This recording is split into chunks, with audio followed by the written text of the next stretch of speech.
glorifié. Oh Père, tu mérites d'être adoré. Quand je pense à ma vie, l'ouvrage de tes mains. Quand je pense à tout ce que tu as fait pour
crucifié, tu m'as racheté et tu m'as donné le salut. À toi la majesté, majesté. À toi la majesté, majesté. Ta grâce m'a trouvé telle que je suis. Ta grâce m'a trouvé telle que je suis. Son valeur est pour toi, perle de prix. Son valeur est pour toi, perle de prix. Par ton amour, je suis transformée. Par ton amour, je suis transformée. Ta majesté, l'essence de ta majesté. Alléluia. Alléluia. Gloire à toi, Jésus. Reçois nos acclamations. Tu es digne d'être loué, tu es digne d'être célébré. Merci pour ta grâce, toi qui vis et règne pour les siècles et des siècles dans notre cœur. Au nom de Jésus-Christ. Amen. Les habits innocentes, ils cèdent pour mourir sur le bois de bois, attaché à la croix pour moi. Attaché à la croix pour moi, il a pris mon péché, il m'a délivré.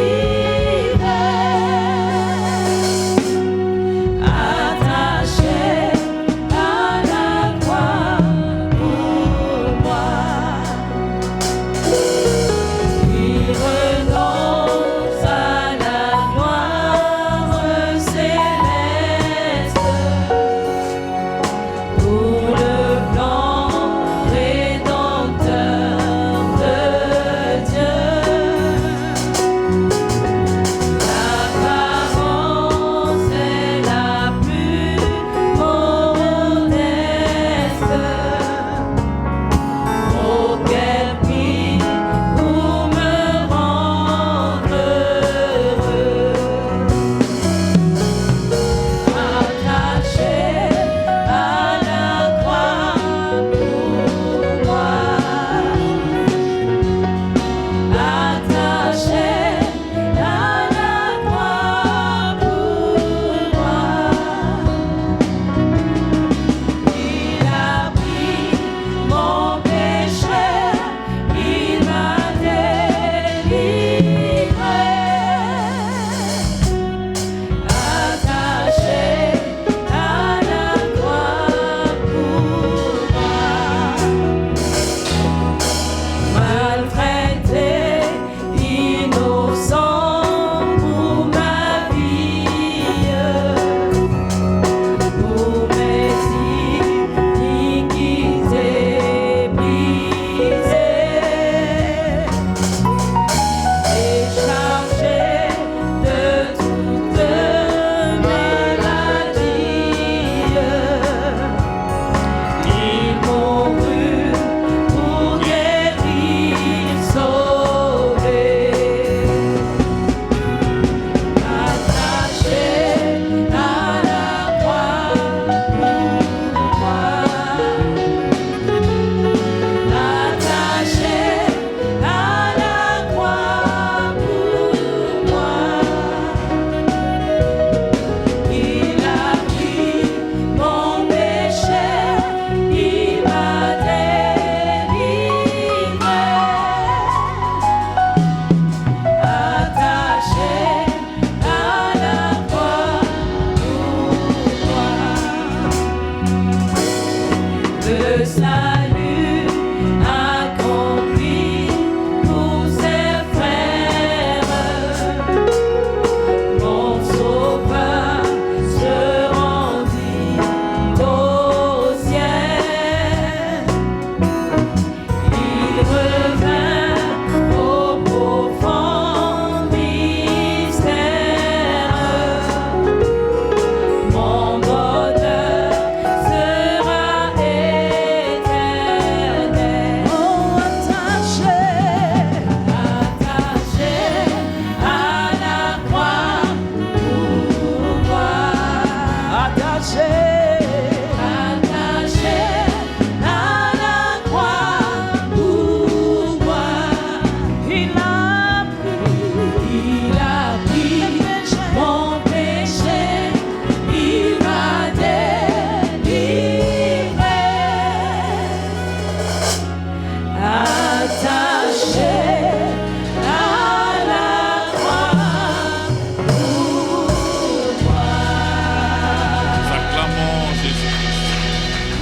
toi, Seigneur Jésus-Christ, attaché pour nous.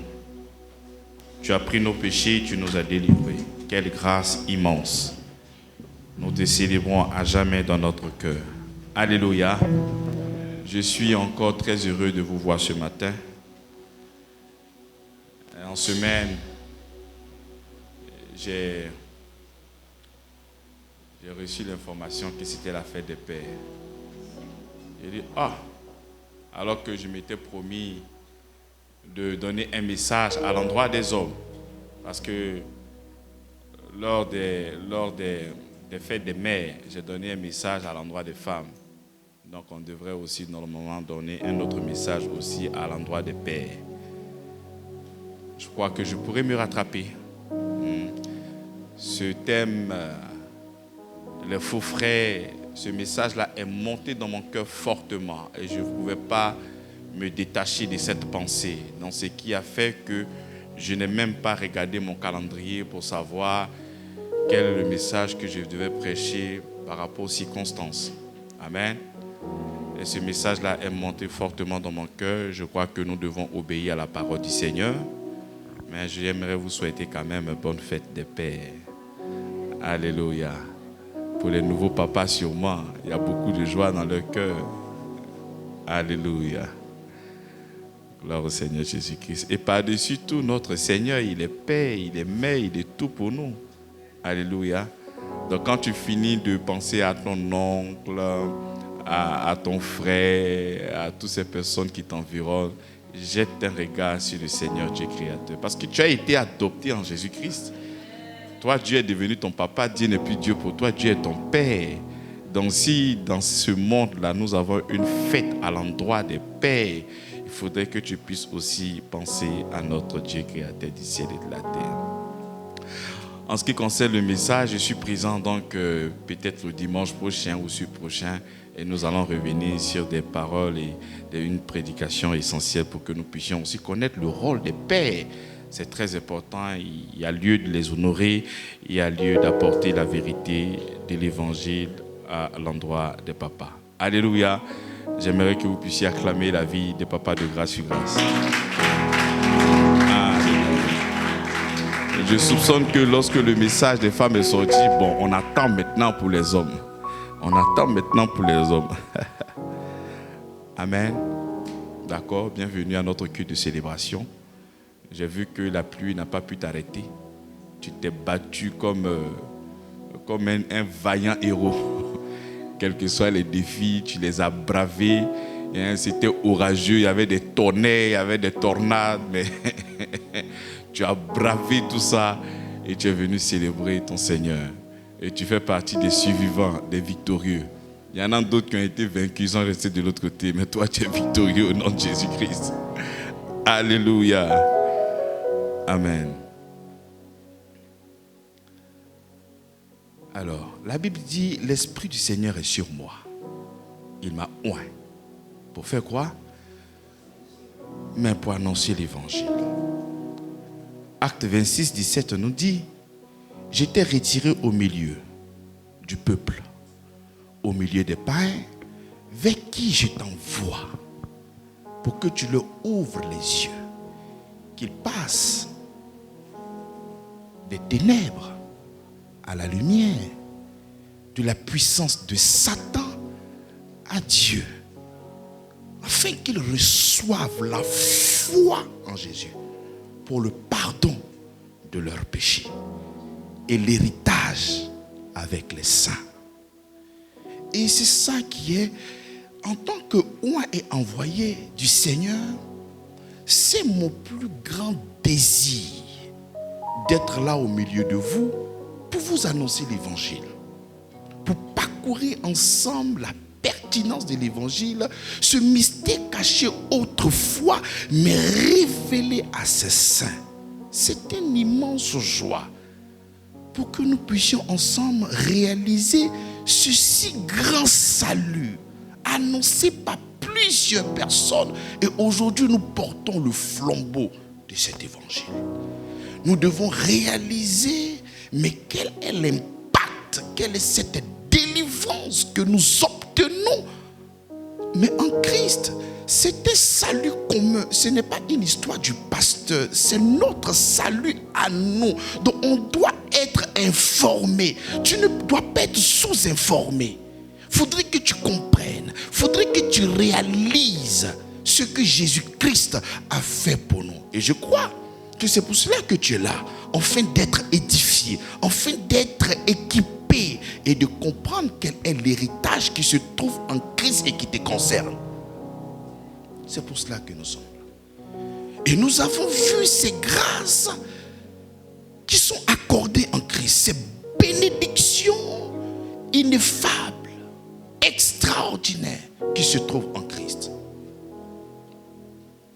Chaque jour, c'est l'objet de notre prédication. Et nous sommes heureux, subjugués, contents de ces paroles de vie et de l'héritage que nous avons en Christ. Cependant, lorsque nous parcourons encore les lignes, lorsque nous voyons l'héritage, ce n'est pas seulement que des paroles de joie, de bénédiction. Nous avons aussi cette position de pouvoir défendre le véritable évangile. Nous devons aussi comprendre qu'il y a des avertissements. Nous devons aussi comprendre qu'il y a beaucoup de choses qui se passent parmi nous. Il y a des faux frères, il y a des faux docteurs, il y a des faux apôtres, il y a des faux serviteurs, il y a des faux frères, il y a des faux fidèles. Il faudrait que nous puissions aussi avoir cette alerte-là. Pour que nous réalisons que parmi nous, il peut y avoir des choses qui ne sont pas aussi correctes. Le Seigneur lui-même, lorsqu'il était là, il a parlé de l'ivraie, il a parlé du blé. Donc si le Seigneur lui-même annonce et nos prédécesseurs ont parlé, nous aussi, nous devons aussi apporter la lumière pour que nous puissions être informés et avertis aussi. Tu vois, c'est ce même sentiment qui est monté dans le cœur de Jude. Il dit, je me suis senti obligé. Tu vois, lorsque tu consultes l'épître, c'est comme une épître d'urgence. Parce qu'il n'y a qu'un seul chapitre. Et il dit que je me suis senti obligé de vous parler de notre salut commun. Et lorsqu'il parle ainsi, c'est parce qu'il y a un danger qui est là. Pas que l'œuvre de la croix n'est pas aussi puissante pour nous garder. Mais il y a de l'infiltration parmi nous. Et quelqu'un qui ne connaît pas Jésus, il vient. Il veut accepter le Seigneur Jésus-Christ. Et il pourra avoir pour modèle celui qui est en face de lui. Alors que cette personne-là est un infiltré.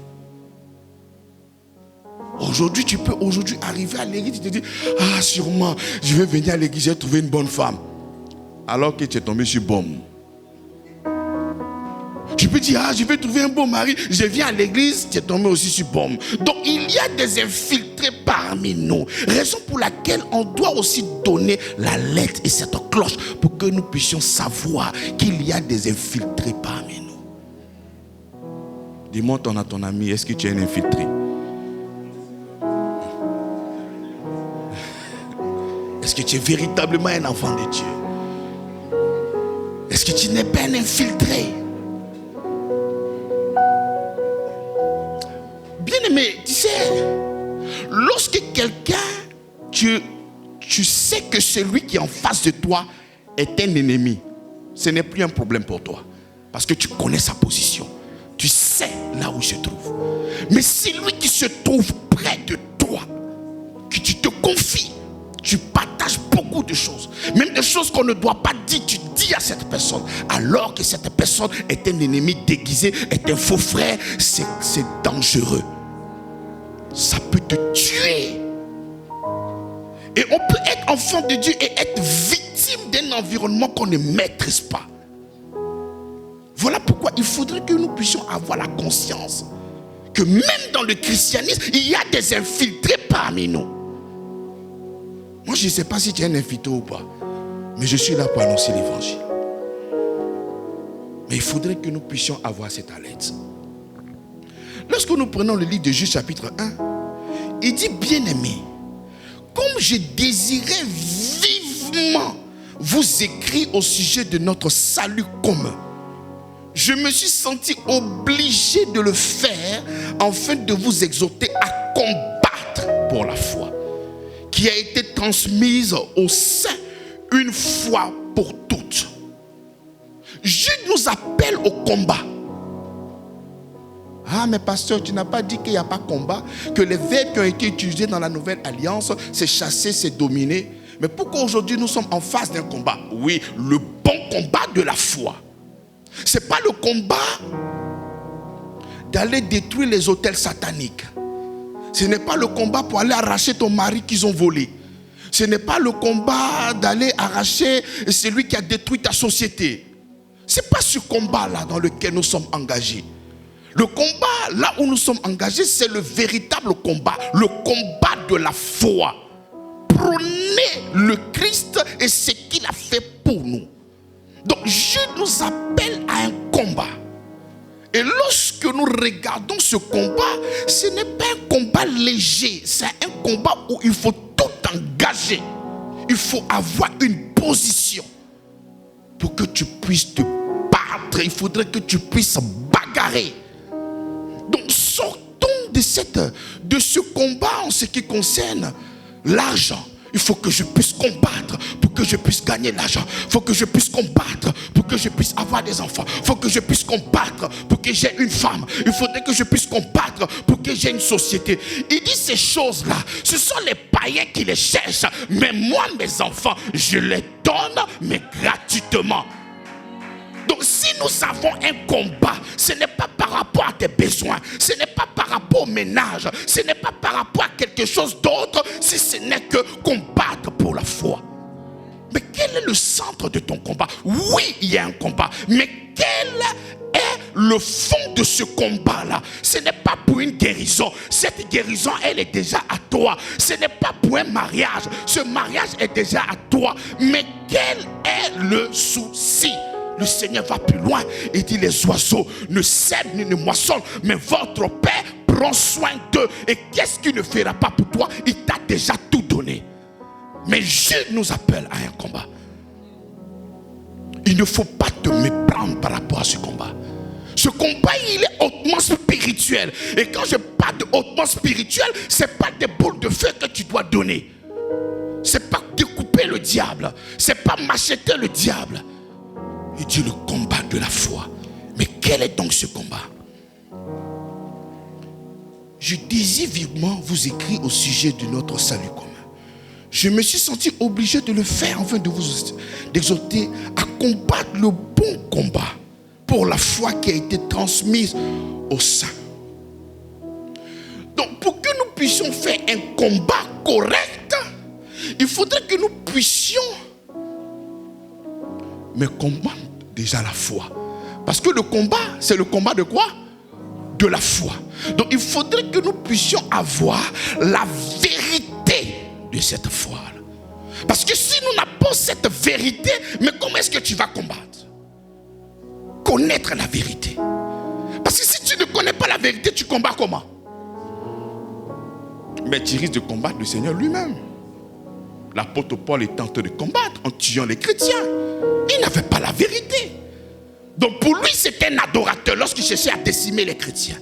Donc il faut déjà connaître la vérité. Parce que si tu ne connais pas la vérité, mais ton combat est vain. Tu peux même combattre le Seigneur. C'est comme ça que Jésus dit, mais pourquoi tu me combats?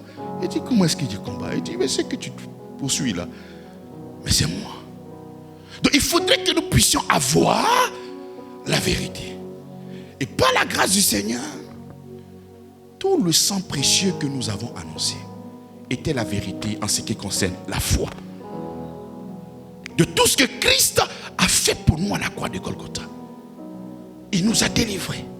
Partout où Jésus-Christ est passé et il a versé son sang, c'était pour nous une délivrance totale. Donc nous avons la connaissance et la conscience de la vérité.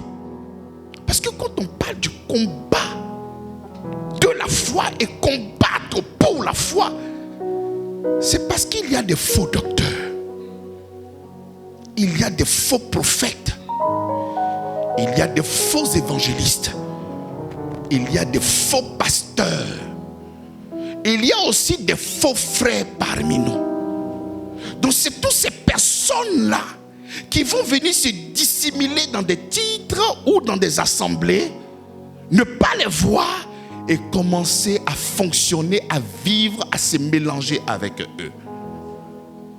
Donc pour pouvoir mieux vivre, il faudrait que tu puisses maîtriser la vérité de l'évangile. Il faudrait que tu puisses connaître cette vérité qui va te pousser à vivre.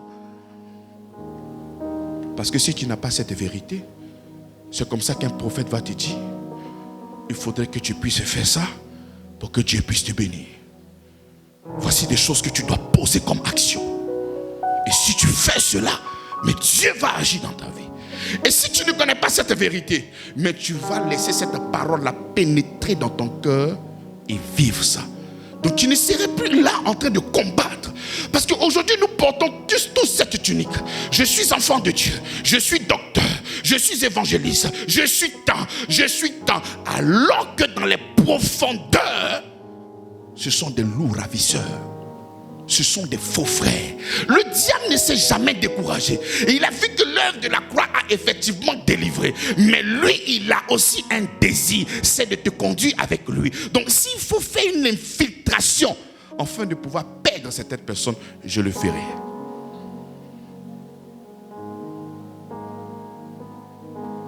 La vie chrétienne, c'est la délivrance en Christ et aussi l'apostolat.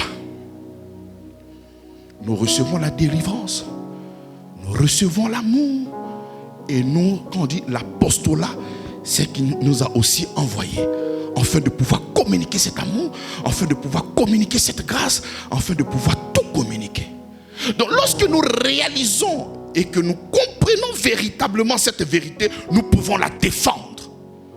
Si tu ne connais pas la vérité, tu la défends comment? C'est comme ça que nous avons accepté beaucoup de mensonges autrefois avant que cette lumière vienne louer dans notre cœur. Nous avons suivi des gens sans avoir la connaissance. On pensait pouvoir servir Dieu. On pensait servir le Seigneur alors que nous étions contre lui. Mais dans l'ignorance, nous avons suivi.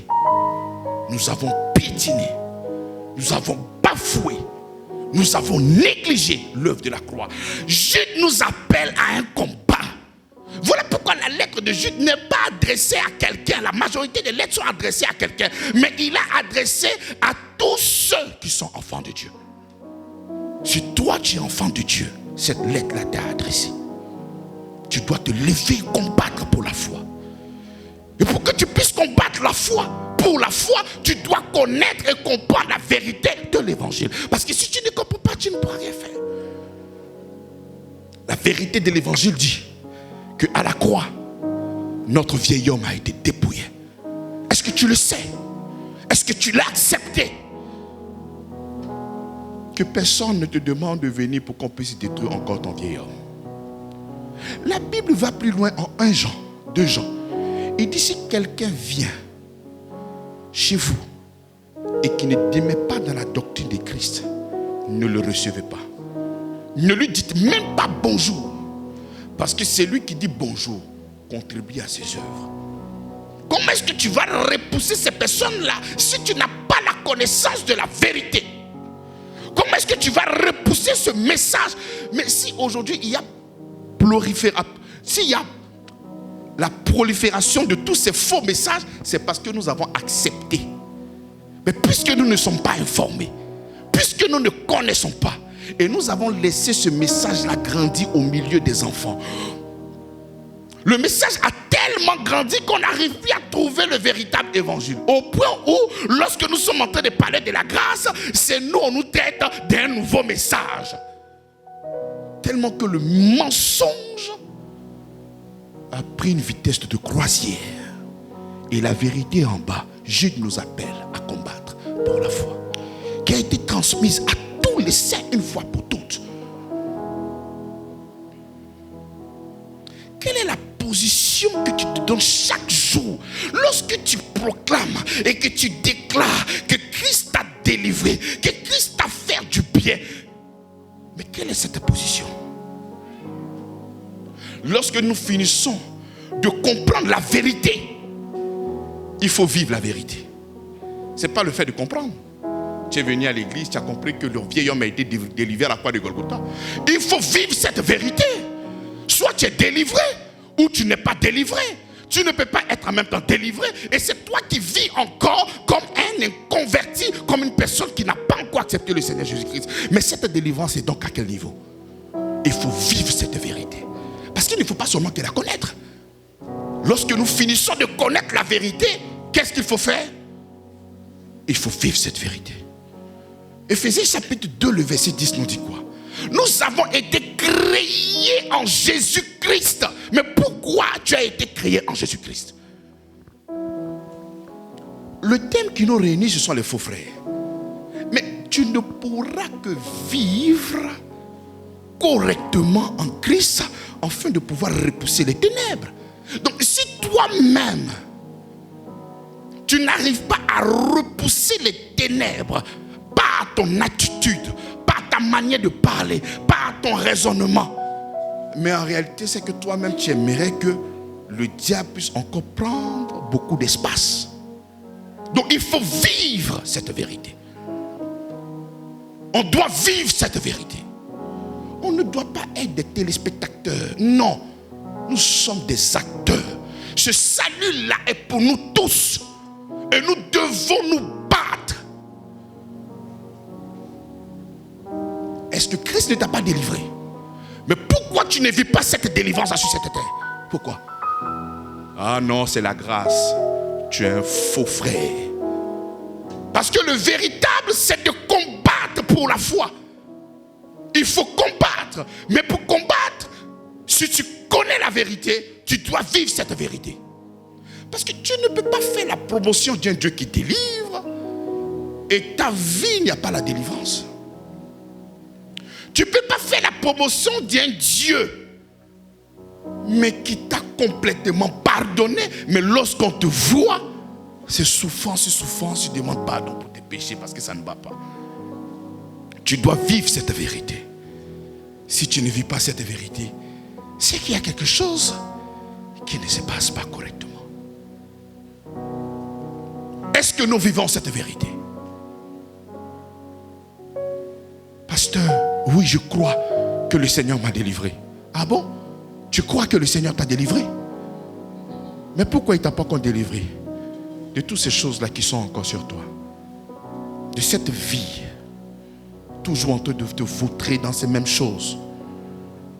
Il t'a délivré ou il ne l'a pas fait? Mais si tu as délivré, tu dois être révolutionnaire. Concentrez-vous sur le message. Vous devez être révolutionnaire. Si je suis délivré, ces choses d'autrefois ne doivent pas être dans ma vie. C'est comme ça qu'on combat pour la foi. Mais tu dis que tu crois au Seigneur. Tu dis qu'il est ton Seigneur, il est ton maître. Mais ce pourquoi Christ est venu mourir, c'est à cause du péché. Donc ce qui a conduit Christ à la mort, c'est le péché. Et puis toi, tu t'accommodes au péché. Sous prétexte que la grâce te fait du bien, en fait que tu puisses pécher. Tu es un faux frère. Tu es un faux frère. Tu n'es pas là pour le royaume. Tu es là pour perdre. Tu n'es pas là pour gagner. Je n'ai pas été délivré. Je suis d'accord que je puisse encore avoir cette vie. Mais si je suis délivré, mais montre-moi cette foi qui est agissante. Pour rappel, Jude est le frère de Jacques. Montre-moi, mais ces fruits-là. La Bible dit que tu as été créé en Jésus-Christ pour de bonnes œuvres. Éphésiens chapitre 2, le verset 10. Mais quand Dieu fait quelque chose, c'est pour un but. Donc s'il t'a créé en Jésus-Christ, c'est pourquoi? C'est pour que je sois toujours menteur, toujours voleur, toujours quelqu'un qui est en train de critiquer, toujours quelqu'un qui est en train de... C'est pourquoi il t'a créé en Jésus-Christ. Quelle est donc cette valeur spirituelle? Quand il t'est créé en Jésus-Christ, ton avant Jésus est égal à ton après Jésus-Christ. Le Saint-Esprit qui est en toi, il est comment? Il est mort. Mais quelle est ton essence? Quel est ton fondement?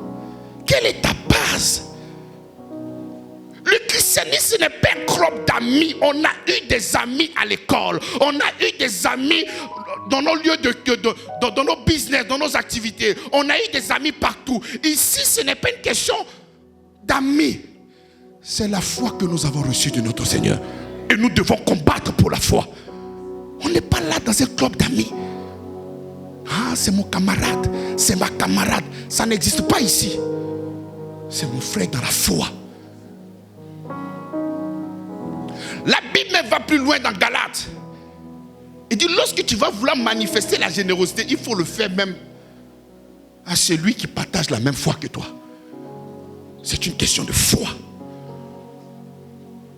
De foi. C'est pas cette foi-là que nous sommes frères, parce que nous avons été adoptés en Jésus-Christ. Et Dieu est notre Père. Qu'est-ce que toi tu fais de ça? Dis-moi. Pourquoi nous ne vivons pas cette vérité? Pourquoi nous ne vivons pas cette vérité? Il y a deux choses. Soit je ne suis pas délivré, au moins même j'aime cette vie-là. Il n'y a pas trois choses. Soit je suis délivré, ou moi-même j'aime vivre cette vie-là. Non, soit je ne suis pas délivré, ou moi-même cette vie-là me plaît. Mais si cette vie-là te plaît, c'est que le Christ ne vit pas en toi. Si tu n'es pas délivré, on va t'annoncer l'évangile. Il faut que tu reçoives. Il faut que tu crois. Pour que le Saint-Esprit vienne en toi. Pour que tu sois meilleur. Je ne suis pas en train de dire qu'un homme ne peut pas faire des erreurs. Mais pour toi, ce n'est pas une erreur. Pour toi, c'est une habitation. Tu ne fais que vivre là-dedans. Tu es vautré dedans. Non. On doit vivre la foi.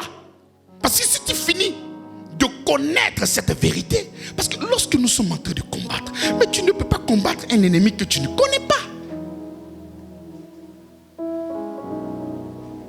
Il faut vivre cette foi. Mais tu ne peux pas combattre la haine alors que toi-même tu es haineux. Mais tu combats quoi? Non, mais les gens même sont haineux, quoi. Hey, mais quand tu n'es pas en Jésus, mais tu es haineux. Alors que cette haine-là, tu manifestes ça dans ton lieu de culte. Qu'est-ce qui ne va pas?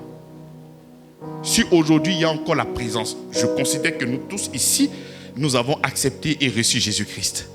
S'il y a des histoires ici, c'est qu'il y a quelque chose qui ne va pas. Tu es en train de reconstruire ce que tu as dit que ce n'est pas bon là.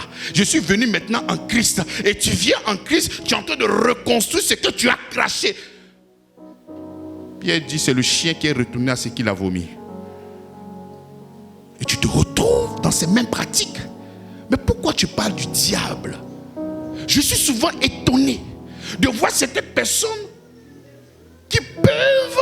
Ah non, celui-là il a fait ci, celui-là il a fait ça, celle-là il a fait ci. Alors que tu ne fais que pratiquer ces mêmes choses-là dans cette assemblée.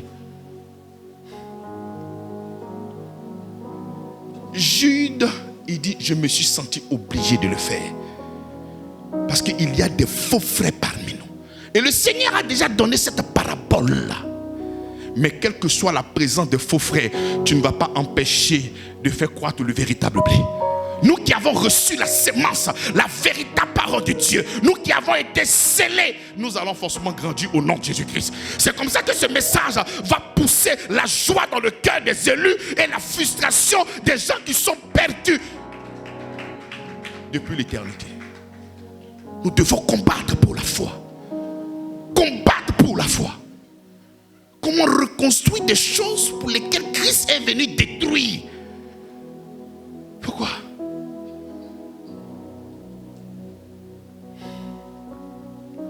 Après avoir connu la vérité, avec toutes les prédications que j'ai reçues, il faut vivre cette vérité. Et il faut aussi prier que Dieu illumine les yeux de ton cœur pour que tu puisses comprendre et voir cette grâce qui est attachée à ton appel. Quelle est cette grâce qui est attachée à cette grâce? Que le Seigneur t'ouvre les yeux, qu'il te donne le discernement, pour que tu puisses voir clairement. Parce que c'est parce que tu ne connais pas, c'est parce que tu ne vis pas, c'est parce que tu ne vois pas que tu es toujours dans ce genre de choses-là. Si tu connais que tu vis ça, mais tu ne pourras que voir toutes ces merveilles. Mais en Christ. Et il dit quelque chose de fort. Il dit, je vous exhorte à combattre pour la foi qui a été transmise aux saints une fois pour. L'évangile n'est pas une tradition changeante. Non, ce n'est pas l'invention humaine. Ça vient de notre Seigneur. Ce que nous avons reçu par nos apôtres, ce que nous avons reçu par nos prédécesseurs, il n'y a aucune autre personne qui viendra encore dans cette génération dire que le Seigneur lui a donné un message. Tu es un menteur, tu es un faux frère. Toute la révélation, en fait que nous puissions parvenir à la lumière, a été annoncée dans la Bible. C'est là que toutes ces personnes qui s'élèvent, qui soient des branhamistes, que Dieu aurait envoyé quelqu'un comme le messager de la fin. Quel est le messager du début pour être messager de la fin? Tu es un menteur. Il dit une fois transmise, une fois pour toutes. Ce message a été donné. Il n'y a pas un autre prophète qui viendra pour dire le Seigneur m'a donné un autre message. Et je vois combien de fois les gens qui sont distraits pour dire qu'il y a un nouveau messager, lui là c'est lui qu'on doit suivre afin de pouvoir. Même la télé nationale où toi-même tu payes tes 2000 en tant qu'enfant de Dieu. Tu vois que tu dors, on va voir maintenant des gens qui vont venir parler au nom de Dieu, que Dieu leur a envoyé. Et ils ont une grande plateforme. On prend ça pour la rigolade. Parce que tu n'es pas un homme spirituel. Tu prends ça seulement que pour rire. On doit se lever dans la foi et faire progresser l'église. Faire progresser la foi à laquelle nous avons prié, proclamé, dit oui à l'évangile. Mais non, ce n'est pas notre problème. C'est des rigolades. Jésus nous appelle à combattre pour la foi. Est-ce que ta vie de tous les jours ressemble à quelqu'un qui est en train de combattre pour la foi?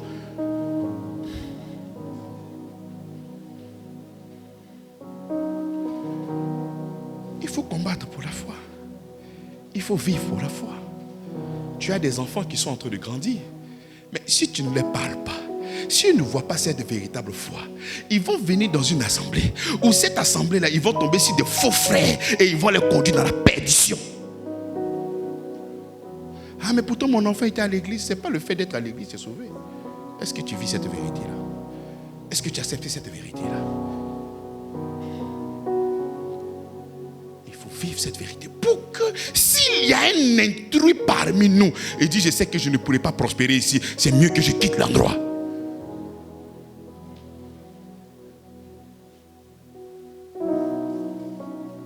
Une église, nous avons reçu le véritable évangile et ce sont des problèmes par saison.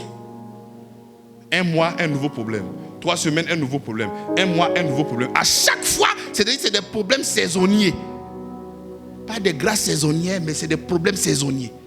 C'est-à-dire quand l'épisode 1 finit, il vaut épisode 2. On attend, il y a une nouvelle qui vient. Quelle est cette foi? Tu combats pour la foi comment? Mais ce combat-là, ce n'est pas au Seigneur, c'est à nous qui avons porté le Saint-Esprit. Le Saint-Esprit est en nous. C'est nous qui combattons.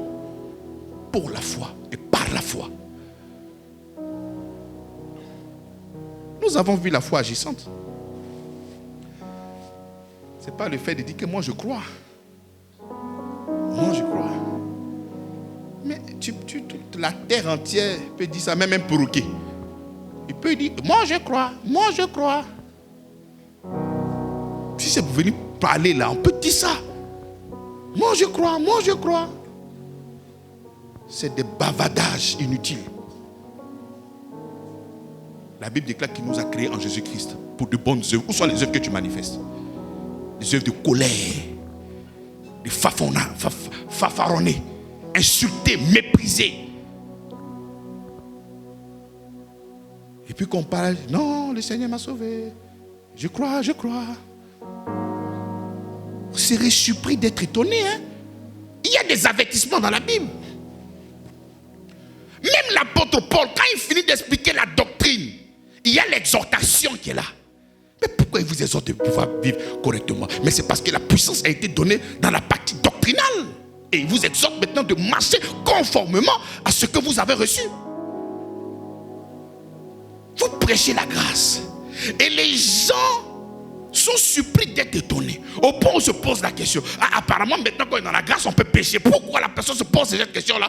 Mais c'est parce que lorsqu'elle regarde ta vie là, c'est une vie de malhonnêteté, de vol, de rien de sérieux. Mais la personne peut se poser la question. Apparemment, la grâce là, le Seigneur nous a tellement bien pardonné qu'on peut aller surfer sur ça. Pour voler, tout compte faire, nous a pardonné. Je viens à vous, ne vous inquiétez de rien. Vous vous trouvez au verset numéro 4. Ceux qui pensent comme ça. Au verset 4, il dit, car il s'est glissé parmi certaines. Il s'est glissé parmi vous, certains hommes dont la condamnation est écrite depuis longtemps. Des impies qui changent la grâce de notre Dieu en dissolution. Qui réunit notre seul Maître et Seigneur Jésus-Christ. Je prends une autre version. Bien aimé. Il dit, car il s'est glissé parmi vous. Il s'est glissé parmi vous, dont la condamnation est écrite depuis longtemps, des impies qui changent la grâce de Dieu en dissolution. D'accord. Je prends une deuxième version, un instant.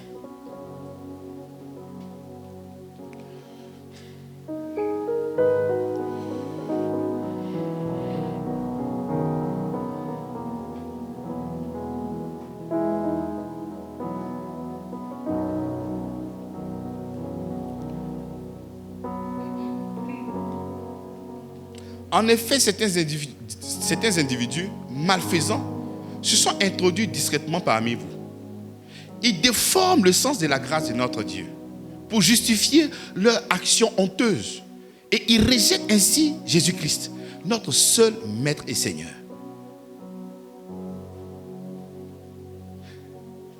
C'est qui les impies? Je vais vous expliquer tout à l'heure. Dis à ton voisin, il ne faut pas t'inquiéter. Tu seras dénoncé. Tu seras humilié.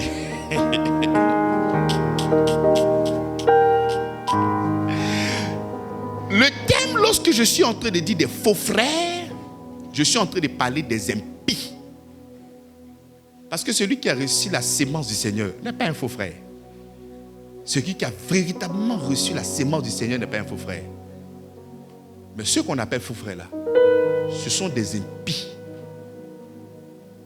Ils sont venus tout doucement lorsqu'on tentait de s'aimer la parole et puis ils ont commencé à grandir aussi avec vous. Et puis ils viennent vous dire, mais tu sais, avec la prédication du pasteur, mais c'est clair. Si aujourd'hui tu es allé voler, est-ce que ça peut créer quelque chose? Le Seigneur t'a déjà pardonné. Il t'a pardonné, oui ou non? Oui, le Seigneur nous a dit qu'il nous a pardonné, qu'il ne va plus jamais se souvenir de nos péchés. Alors, voici l'opportunité qui est là, le sac de la personne. Mais si tu as volé, que tu as pris ça pour aller construire une église, mais en quoi est-ce que c'est mauvais? Est-ce que le Seigneur ne t'a pas déjà pardonné? Mais si, qu'est-ce qui peut te condamner? Rien. La Bible dit c'est celui qui ne croit pas. Ou bien, est-ce que toi tu ne crois pas? Si je crois, est-ce que ce vol-là, est-ce que ça peut t'empêcher? Non. Prends et allons. C'est un impie. C'est un faux frère. C'est un envoyé de Satan. Il n'a jamais reçu la sémence de Dieu. Parce que la grâce ne peut pas être un appui pour toi pour commettre des choses honteuses et malhonnêtes. Mais tu es marié, non? Même si tu trompes ta femme, ça fait quoi? Christ t'a pardonné ou il ne t'a pas pardonné? Mais il m'a déjà pardonné. Est-ce qu'il y a un péché qui peut te condamner? Il n'y a aucun péché. Il n'y a donc maintenant aucune condamnation pour celui qui est en Jésus-Christ. Acclame le Seigneur. Donc tu peux le faire et après tu reviens. Tu es un impie. Je t'ai dit, c'est moi qui t'ai annoncé la grâce. Si tu veux, il ne faut plus me croire, il faut sortir de l'église. Tu es un impie. Parce que ce qui t'anime, c'est Satan qui t'anime. Il n'y a pas un autre message. Il y a des choses qui peuvent arriver d'une manière accidentelle. Mais lorsque tu prends appui sur ça pour aller faire, c'est l'impie qui fait ça. Je ne sais pas si vous me suivez. Il y a des choses qui peuvent arriver. Le contenu de la prédication n'est pas dans la forme mais dans le fond. C'est la même chose que je viens de dire. Aller voir peut-être le mari de quelqu'un d'autre. Oui, ça peut arriver. Mais lorsque tu prends appui sur ça, qui est la grâce, pour dire à cause de la grâce qui me protège, moi je vais aller faire ça. En fait, tu es en train de mobiliser toutes ces personnes qui sont à l'église de vivre comme toi. Nous sommes à l'église, nous sommes en train de prêcher la grâce qui transforme les gens. Et puis toi, tu es en train de lutter pour détruire le message.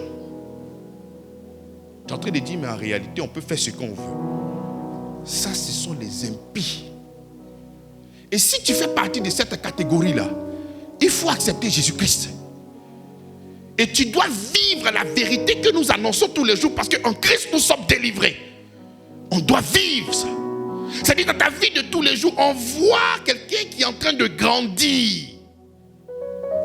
Mais toi, tous les jours, tu grandis dans le mal.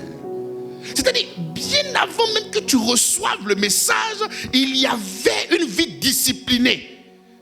Parce que la peur d'avoir la malédiction te donnait la force de faire certaines choses correctes. Mais depuis que tu as compris la grâce, ton adoration doit monter, exalter le Seigneur pour son amour qui est à l'extrême. Toi maintenant tu te sers de cette grâce pour le libertinage, pour que tu sois libre de vivre selon ta chair, de vivre selon Satan. Je te dis, tu renies l'autorité de ton Seigneur. C'est ce qu'il est en train de dire. Il dit, vous reniez donc l'autorité de Christ. Parce que si Christ te dit, c'est qui l'autorité? L'autorité, c'est celui qui t'ordonne et que tu fais. Donc quand Christ t'ordonne et que tu te rebelles pourquoi? Est-ce que le Seigneur te demande une chose sans avoir créé en toi la capacité de faire cette chose? Il a tout mis en toi, la force. Je puis tout par celui qui me...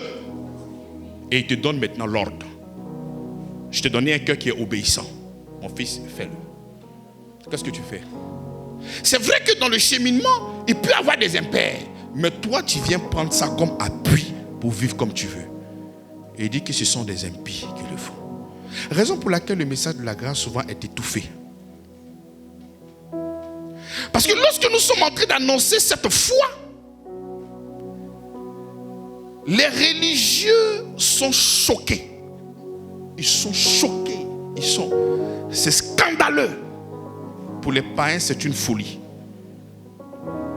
Et lorsque tu dis que Christ t'a totalement pardonné de tous tes péchés, que tu as été délivré de la loi et tu es sous le tribunal de la grâce, dans leur tête, la première chose qui monte, donc tu peux vivre comme tu veux alors.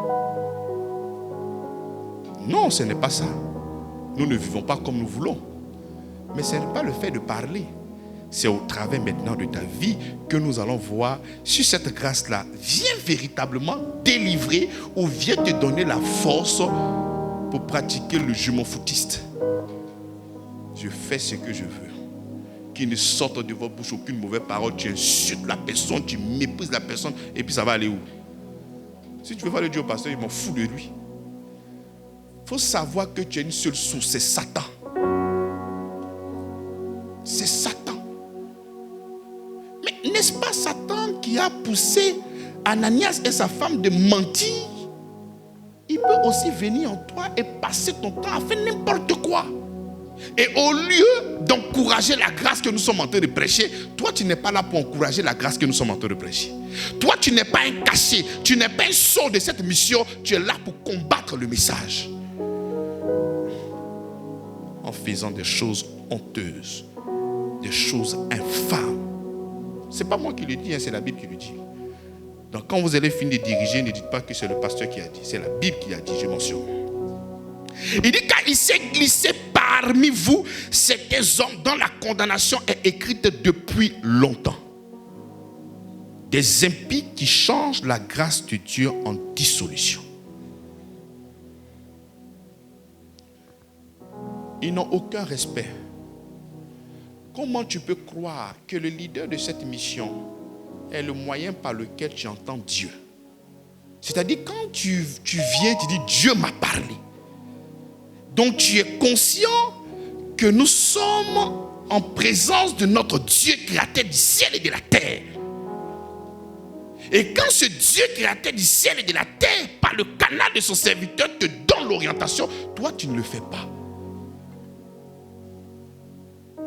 Moi je ne demande pas de m'obéir, il faut obéir à la parole de Dieu parce que c'est pour ça que je suis venu.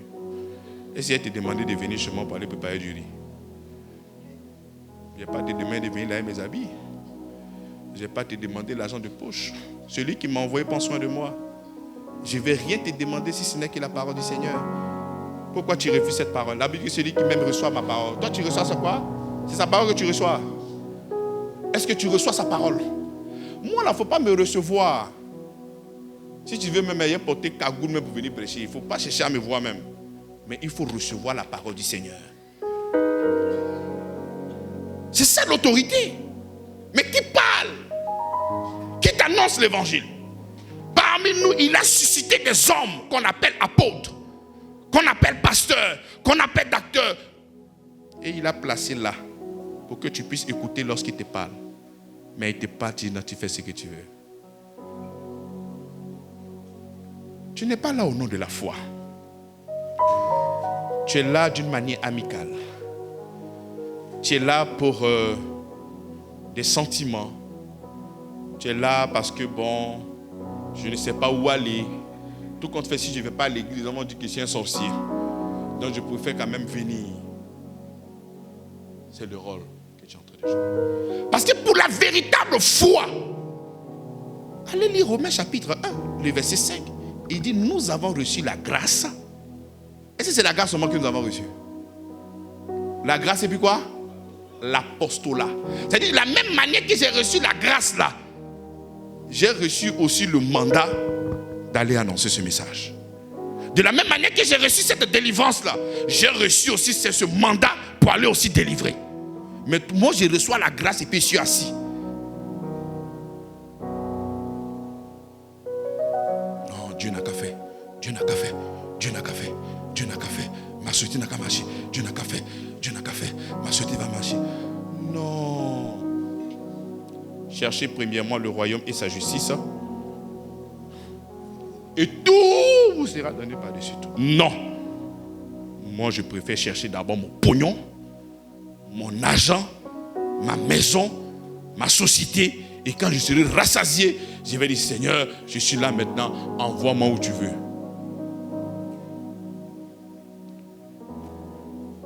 Qui est ton autorité? Est-ce que c'est vraiment Christ? Est-ce que c'est vraiment Jésus? Parce que si c'est lui, il dit voilà. Mais comme toi tu ne veux pas, tu vas définir maintenant toi-même ta propre Bible et fais selon ta propre pensée, frappé par la finitude. Ces choses-là sont déjà.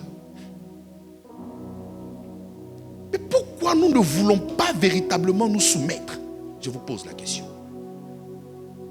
Il y a deux cas. Soit nous sommes des impies, soit tu n'avais pas encore l'information.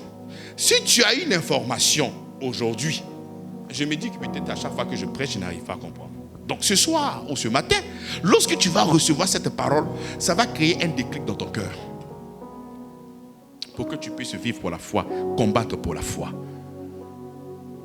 Parce que si nous ne combattons pas pour la foi, c'est tellement simple. Nous devons comprendre que nous sommes en réalité des faux frères. Parce qu'au-delà du pasteur que vous voyez devant vous là, lorsqu'il donne un message qui vient de la part du Seigneur et que tu ne veux pas te soumettre, en fait ce n'est pas à lui que tu désobéis. Est-ce que vous savez ça? Non. Ce n'est pas à moi que vous... Non, non, non, non, non.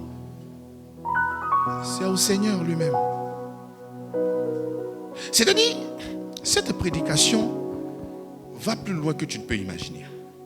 Si tu vois un homme en train de tromper sa femme, tu ne viendras pas lui dire, mais pourquoi tu peux faire ça à ta femme? Tu vas dire ça, mais pourquoi tu peux trahir la foi? Parce que ce n'est pas déjà un problème de femme, mais c'est un problème de la foi en Christ. Mais comment tu peux aussi trahir la foi? Mais quel est cet exemple que tu es en train de prendre? Tout de suite, si tu vois quelqu'un qui est dans un comportement assez bizarre, tu as dit, ah, mais pourquoi tu fais ça à ta femme? Non, il ne faut plus parler de femme. Ne parle pas d'homme. Il est en train de trahir lui-même le Christ. C'est le Christ qui trahit.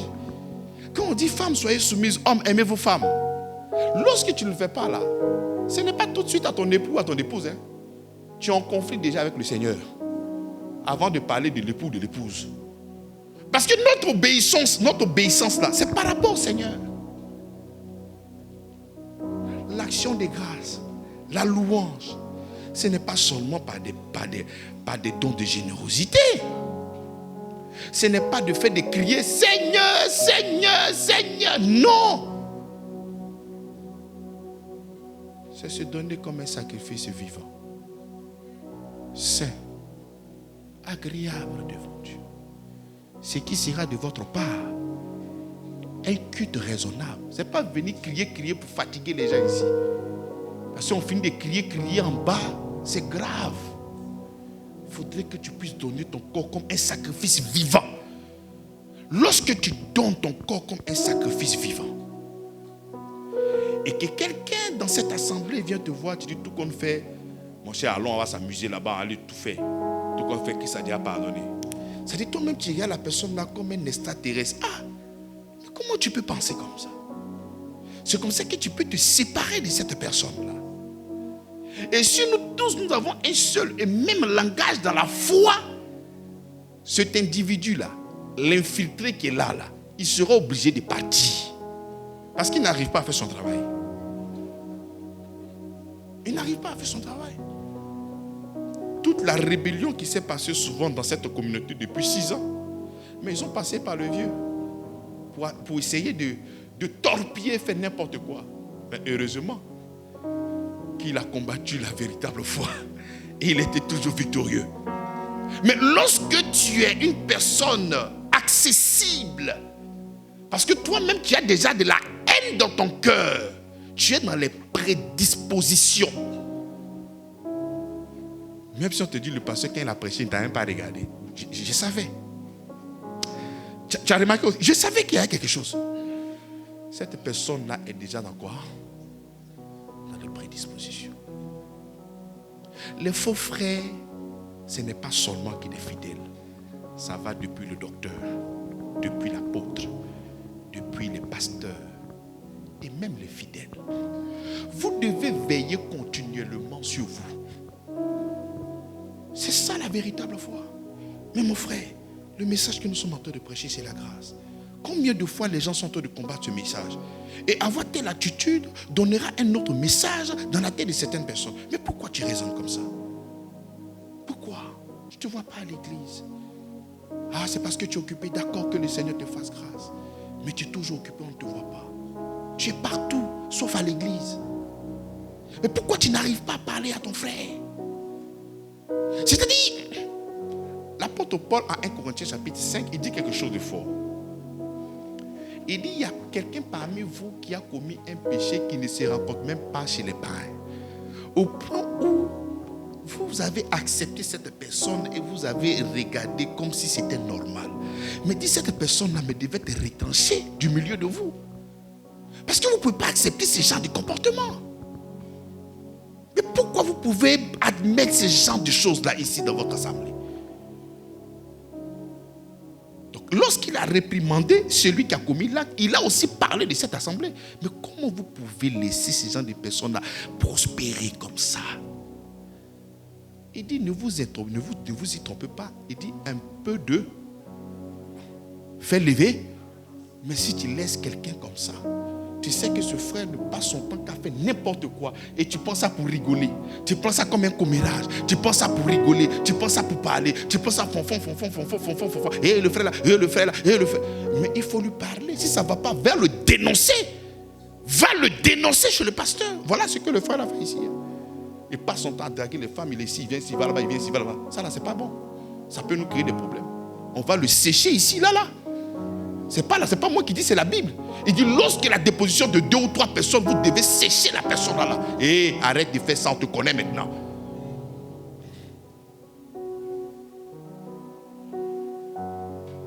Quelle que soit la douceur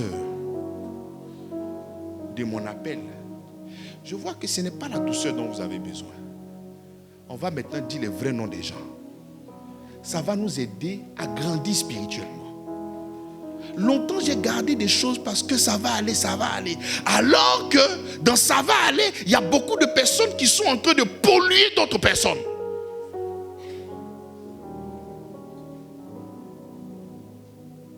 Je disais avant la prédication, il faudrait que nous puissions rester seuls, mais dans la vérité. S'il y a plusieurs personnes dans le mensonge, on ne pourra pas évoluer. On fait un pas, on revient. On fait un pas, on revient. Et ce n'est pas normal. Nous devons combattre pour la foi. Rien que pour la foi. Je ne suis pas le dernier apôtre, le dernier docteur qui parle. Il y a eu Jude. Et après moi, il y a des gens aussi qui vont prêcher.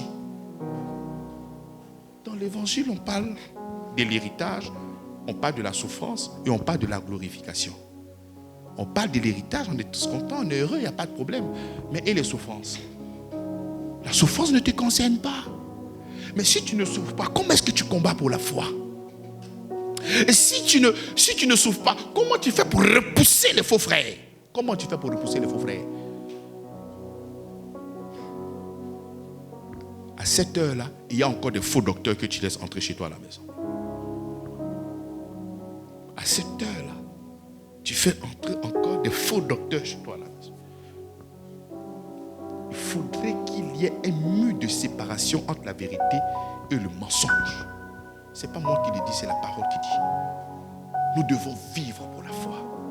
Nous devons combattre pour la foi. Quand il s'est glissé parmi vous, certains hommes dont la condamnation est écrite depuis longtemps. Ce n'est pas comme si on a... Ce sont des gens qui sont venus comme ça. C'est-à-dire mandatés même par l'ennemi pour être au milieu de vous. Tu vas annoncer l'évangile. C'est-à-dire ces personnes-là même te font douter de ton appel. Tu dis, hey, est-ce que l'évangile est véritablement la puissance de Dieu pour le salut de quiconque? Parce que tu parles, c'est comme s'il y a cailloux dans ses oreilles. Tu parles, tu reparles, tu parles, tu transpires, tu parles doucement. Souvent, il dit, si c'est pas parce qu'il parle vite, il a parlé doucement. C'est pas parce qu'il parle doucement, j'ai parlé fort. C'est-à-dire, quel que soit le couloir, cette parole-là, c'est zéro. Le gars là, c'est un ennemi qui est programmé. Il vient pour créer la zizanie. Il vient pour créer des histoires. Il vient pour qu'il puisse t'accompagner dans ce qu'il est en train de faire. C'est-à-dire, nous sommes dans la foi. Le gars, il t'appelle pour aller dans un show. Mais appelle-moi pour qu'on puisse lire la Bible. Si ça fait des shows là, mais j'avais des amis avant. Je suis venu à l'église grâce sur grâce pour grandir dans la foi. Et comme moi je te vois ici, je crois que tu es mon frère dans la foi. Donc je veux venir avec toi pour que nous puissions marcher dans la foi. Parce que je veux grandir. Maintenant moi je viens à l'église. Et c'est là maintenant toi tu veux me prendre pour aller dans un gasoil. Est-ce que c'est pour le gasoil que je suis venu ici? Est-ce que c'est pour le gasoil que je suis venu ici? Je ne sais pas. Quand tu viens ici à l'église, je te pose la question. Tu viens pourquoi? Tu viens d'une manière traditionnelle. Bon, tu sais que moi, en tant qu'un homme d'affaires, je connais la mentalité. Hein. Tu peux venir ici par rapport au mouvement. On ne sait jamais si je suis peut-être imprimeur, je suis positionné. Dès qu'il y a une machine de t-shirt, je récupère en même temps. Tu es là pourquoi? Ah, je suis positionné dans l'église. Si jamais l'église vient grandir, il fait partie aussi des dévancés. Mais en fait, tu es là pourquoi? Pour grandir spirituellement. Pour défendre la foi commune. Pourquoi tu es là? Ou bien tu es venu pour que Dieu puisse te donner l'argent? Non, tu n'as pas besoin de Jésus pour ça. Pour ça, tu n'as pas besoin de Jésus.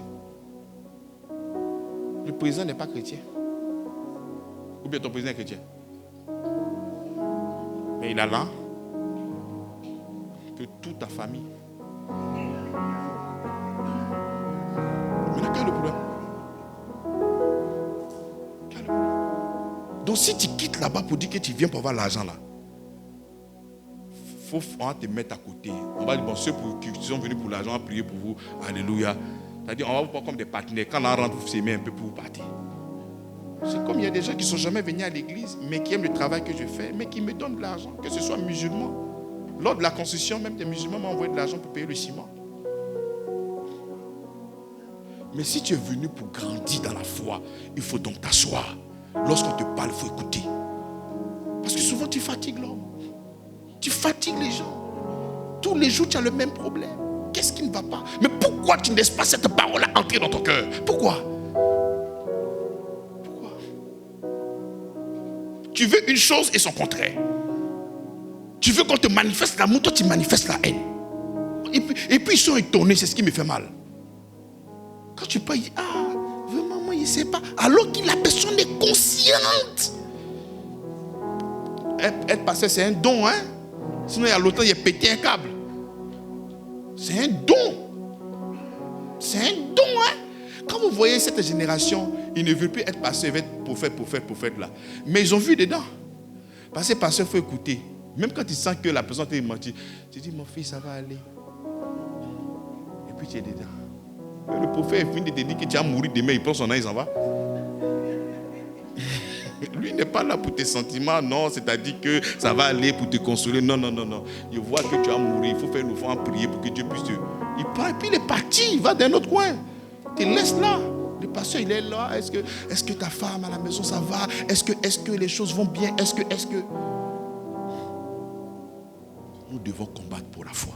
Lorsque je le fais, mais détrompez-vous. Ce n'est pas pour vous fédérer dans cette mission. Non. C'est l'image du Christ là qui découle en moi et je dois le manifester. Ce n'est pas de ta sympathie que je veux, hein. J'ai laissé le travail, mes frères, mes amis, pour venir chercher la sympathie avec toi. Ça coûte de la sympathie que je vais laisser tout ça pour venir ici. La sympathie. Donc toi-même, quand toi-même tu réfléchis, tu penses que c'est possible. C'est-à-dire pour faire camaraderie avec toi, ici, devenir pasteur. Pour que toi et moi, on soit camarades. Donc c'est ça que tu penses. Mais il faut te détromper. Je suis là uniquement qu'au nom de la foi. En dehors de la foi, là, tout le sujet que tu me donnes, ça ne m'intéresse pas. Donc ça, c'est la démarche afin de pouvoir repousser les faux frères. C'est de connaître la vérité. Et par la grâce de Dieu, nous ne faisons que tourner autour de ce message. Par exemple, quand tu prends le sang précieux jusqu'à 8 dimanches, nous avons vu combien de fois le Seigneur nous a délivrés. Nous devons vivre ça. Sur tout ce que j'ai dit là, si tu crois que c'est vrai, on doit vivre ça. Jacques nous a aidés. Il dit qu'il faudrait que cette foi soit agissante. On vient de voir dans Éphésiens chapitre 2, le verset 10 que Dieu nous a créés en Jésus-Christ pour de bons dieux. Pourquoi tu ne te forces pas à vivre ça?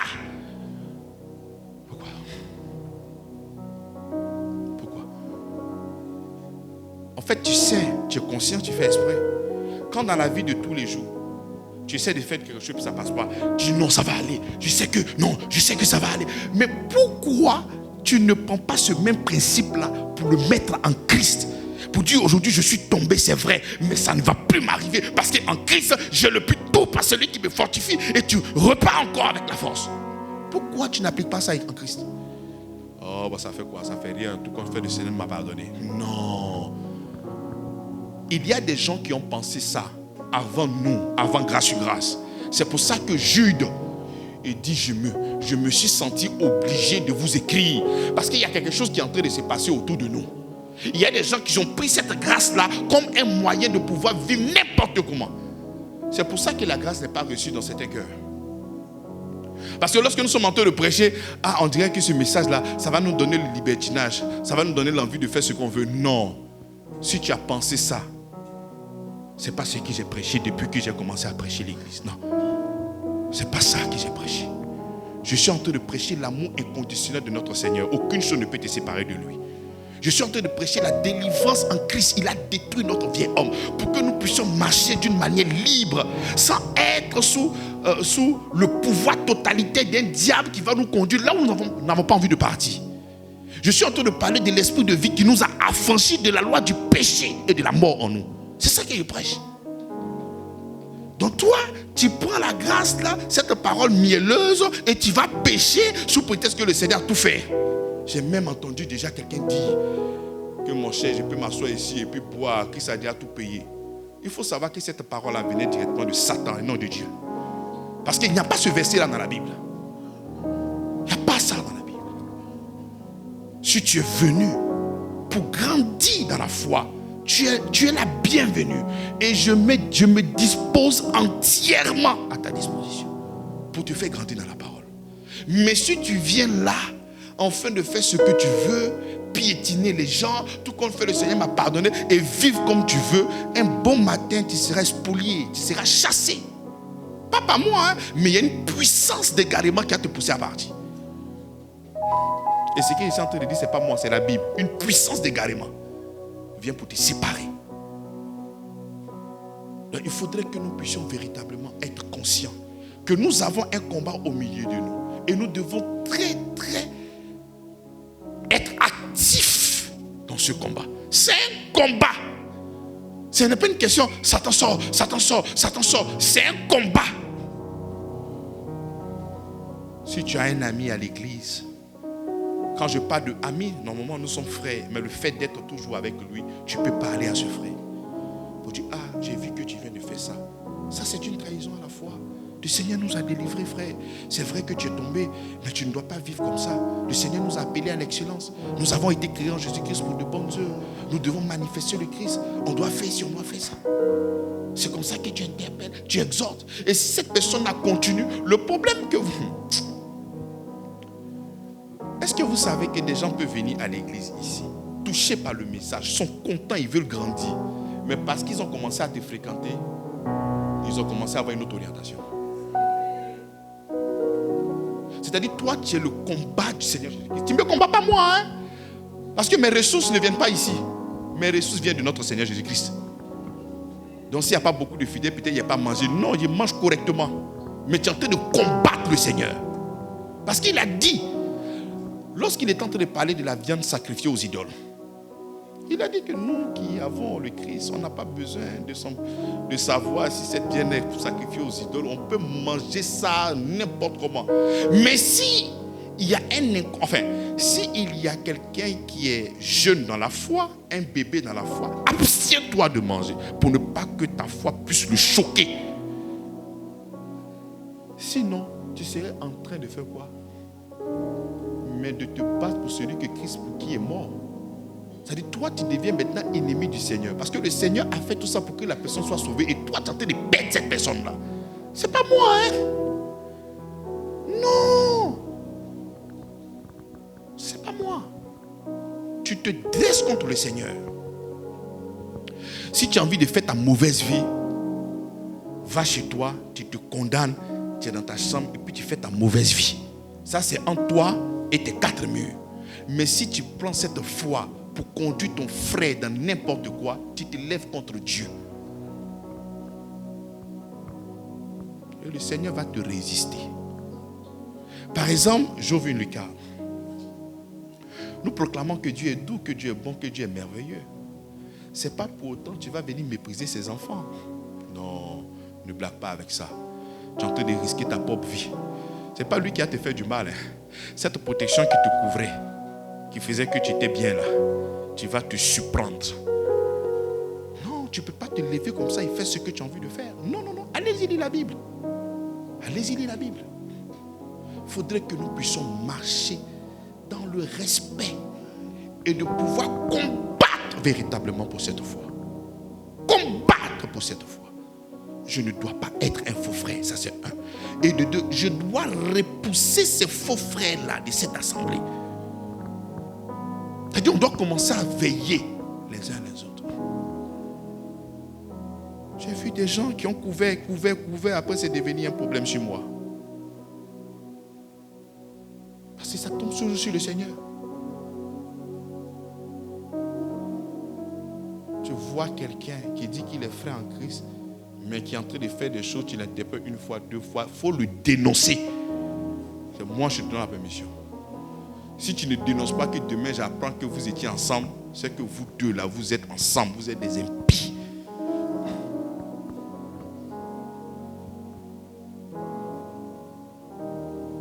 Il y a quelqu'un qui n'est pas d'accord?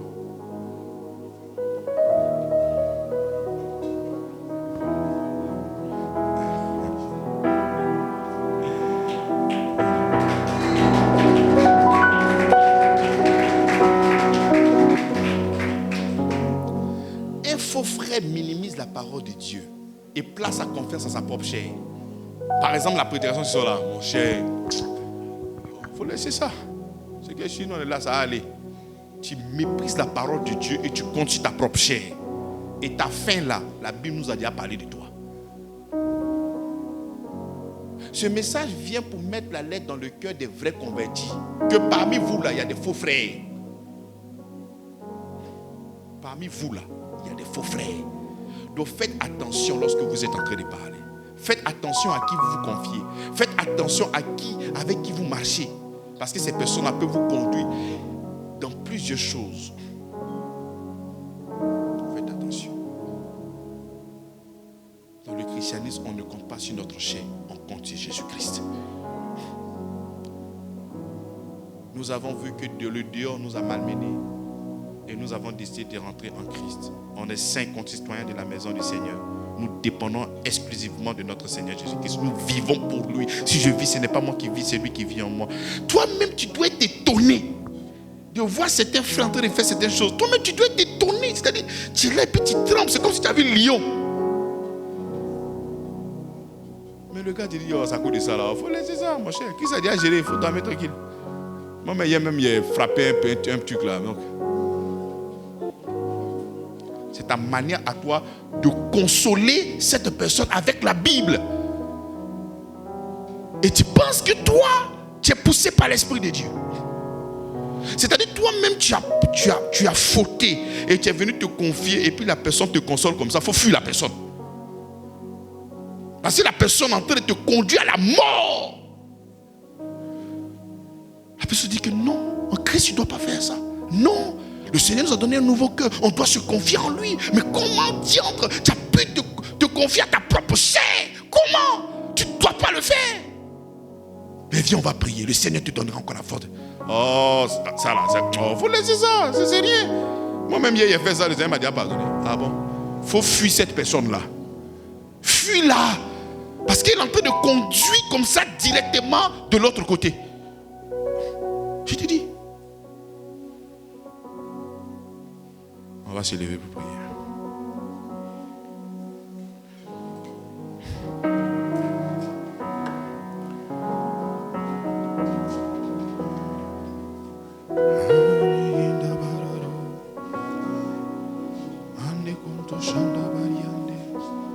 Cette parole a été enfouie dans mon ventre, Seigneur. Merci. Merci pour ta grâce, pour ces paroles que tu viens d'annoncer à l'Église. Merci pour cette grâce que tu viens de répandre. Merci pour cette grâce que tu viens.